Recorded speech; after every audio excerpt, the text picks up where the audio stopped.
बहुत समय पहले की बात है। देवराज इंद्र स्वर्ग के राजा थे।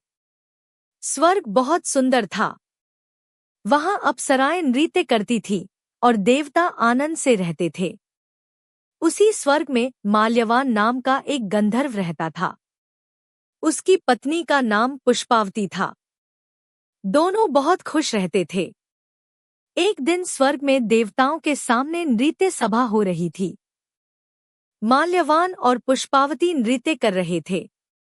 उसी समय माल्यवान का मन अपनी पत्नी में बहुत अधिक लग गया। उसका ध्यान नृत्य से हट गया। इससे देवता नाराज हो गए। देवराज इंद्र ने क्रोध में आकर दोनों को श्राप दे दिया कि तुम दोनों पृथ्वी पर राक्षस बन जाओगे। श्राप मिलते ही दोनों बहुत दुखी हुए और तुरंत पृथ्वी पर आ गए। यहाँ वे भयानक राक्षस बन गए। वे हिमालय के जंगलों में रहने लगे। ठंड, भूख और डर के बीच उनका जीवन बहुत कष्ट में बीतने लगा। उन्हें अपना स्वर्ग का सुख याद आता और वे पछताते रहते।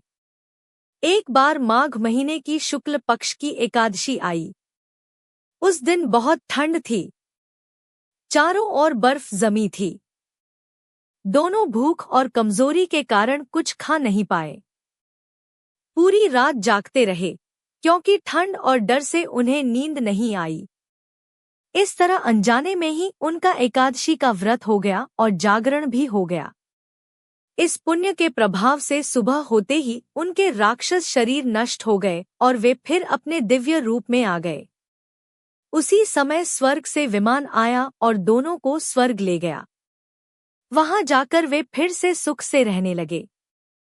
तब देवताओं ने कहा, यह सब जया एकादशी के व्रत का फल है। जो मन